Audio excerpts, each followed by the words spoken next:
সকালে ঘর ঝাড়ু না দিলে কি কোনো অমঙ্গল হয়? সকালবেলা নাকি পুরুষরা ঘুম থেকে উঠার আগেই ঘর ঝাড়ু দিতে হয়। মহিলাদের সিজদা দেওয়ার নিয়মটা বলুন, আর সিজদা দেওয়ার সময় পেট উরুর সাথে লেগে থাকলে কি নামাজ হবে কিনা? ওযু করার পর প্রাইভেট অর্গানে হাত স্পর্শ করলে কি ওযু ভেঙে যাবে?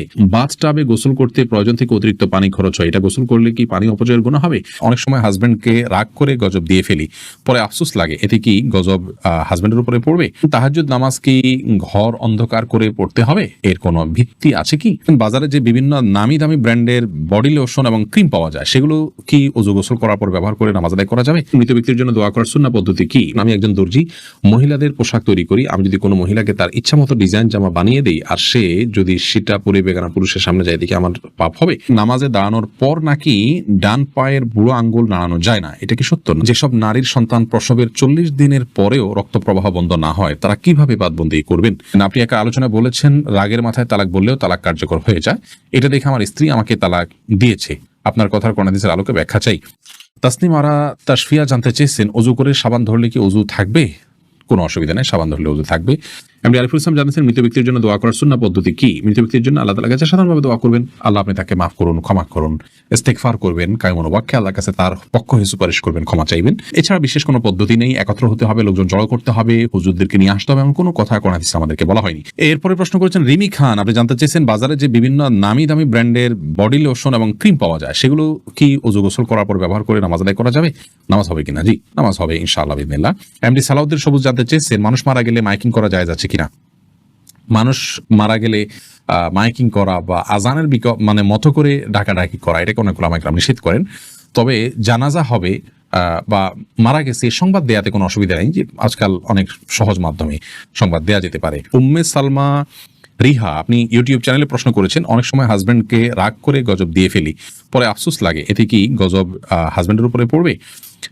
না বোন, এর কারণে হাজবেন্ডের উপর গজব পড়বে না। কোরআন কারীমের একটি আয়াত থেকে স্পষ্ট বোঝা যায় যে রাগের মাথায় যখন মানুষ এই ধরনের বদদোয়া দিয়ে ফেলে, আল্লাহ রাব্বুল আলামিন সেগুলোকে বাস্তবায়ন করেন না, এবং তবে এটি একটা অন্যায় কাজ। মুমিন কখনো মানে কথায় কথা অভিসম্পাতকারী হতে পারে না। নবী করিম সাল্লাল্লাহু আলাইহি ওয়াসাল্লাম বলেছেন, ঈমানদার কখনো লাআন হয় না, লানত করবে, অভিসম্পাত করবে, বদদোয়া করবে কথায় কথা, এটি ঈমানদারের চরিত্র নয়। অতএব সবর এবং ধৈর্যের পরাকাষ্ঠা প্রদর্শন করতে হবে ভালো ঈমানদার হওয়ার জন্য। এসেছে রুবেল, আপনি জানতে চেয়েছেন আইডি থেকে, নামাজে দাঁড়ানোর পর নাকি ডান পায়ের বুড়ো আঙ্গুল নাড়ানো যায় না, এটা কি সত্য? না, এরকম কোনো কথা আমাদের জানা নেই, প্রয়োজন হলে নাড়ানো যেতে পারে। যদি কেউ আল্লাহর ওয়াস্তে কিছু চায়, তাহলে কি দিতেই হবে? হুসাইন জানতে চেয়েছেন, জি, আল্লাহর ওয়াস্তে বা আল্লাহর নামে, আল্লাহর দোহাই দিয়ে কেউ চাইলে তাকে ফিরিয়ে দেওয়া উচিত নয়। যেসব নারীর সন্তান প্রসবের 40 দিনের পরেও রক্ত প্রবাহ বন্ধ না হয়, তারা কিভাবে বাদবন্দি করবেন? 40 দিন পার হওয়ার পরেও যদি রক্ত প্রবাহ বন্ধ না হয়, নেফাস বন্ধ না হয়, তাহলে সেক্ষেত্রে তারা সম্পূর্ণ স্বাভাবিকভাবে সকলে বাদবন্দিকে সম্পাদন করতে পারবেন।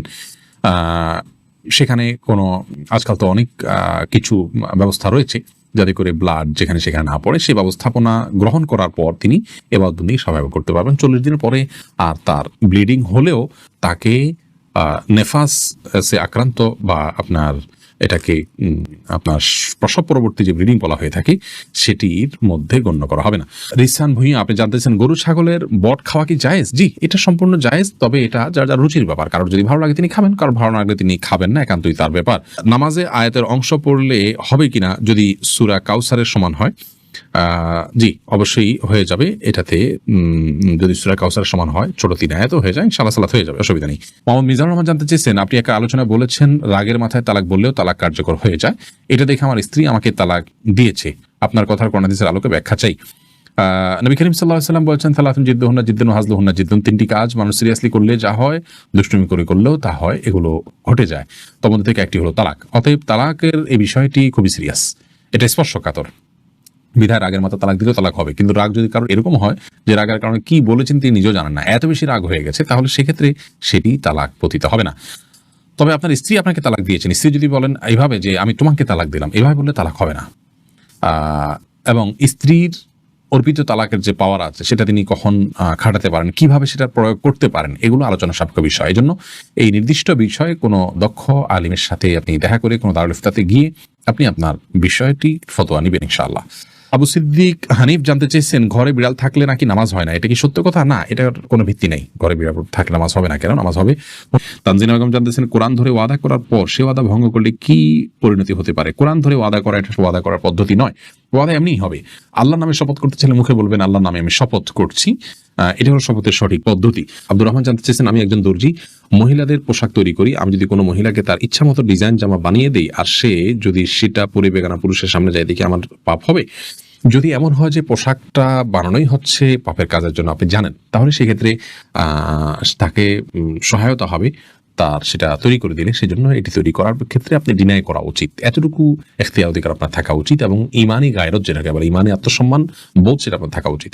আর যদি এই লেভেলের সমস্যা না হয়, বরং এটা তিনি বাসায় পড়তে পারেন, তার স্বামীর সামনে পড়তে পারেন, বাহিরে পড়তে পারেন, কি করবেন আপনি জানেন না, তাহলে আপনি খুঁচিয়ে খুঁচিয়ে তাকে জিজ্ঞেস করার কোনো প্রয়োজন নেই, এবং এর কারণে আপনার গুনাহ হবে না। তিনি যদি এটাকে অন্যায় কাজে ব্যবহার করেন, ইনশাআল্লাহ আপনার গুনাহ হবে না।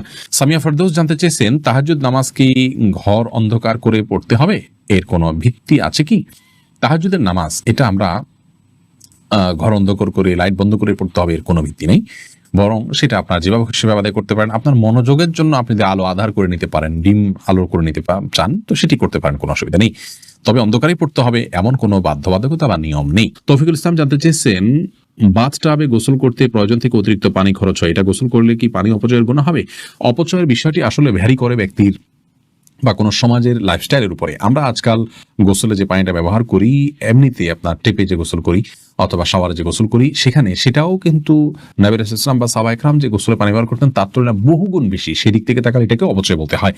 মূলত যেহেতু আমাদের এখন লাইফস্টাইলটা এইরকম যে আমরা আপনার এভাবে গোসল করি বা এই সিস্টেম আমাদের সমাজে রয়েছে, তো এর মধ্যে থেকে যতটুকু সম্ভব আমাদেরকে অপব্যয় বা অপচয় করা থেকে বেঁচে থাকার চেষ্টা করতে হবে। ধরুন আপনি বাথটাবে গোসলের জন্য যতটুকু পানি লাগে ততটুকু পানি ব্যবহার করলেন, এরপরেও প্রয়োজনে অপ্রয়োজনে আপনি টিপ ছেড়ে দিয়ে রাখলেন, সেটা অপচয় হবে।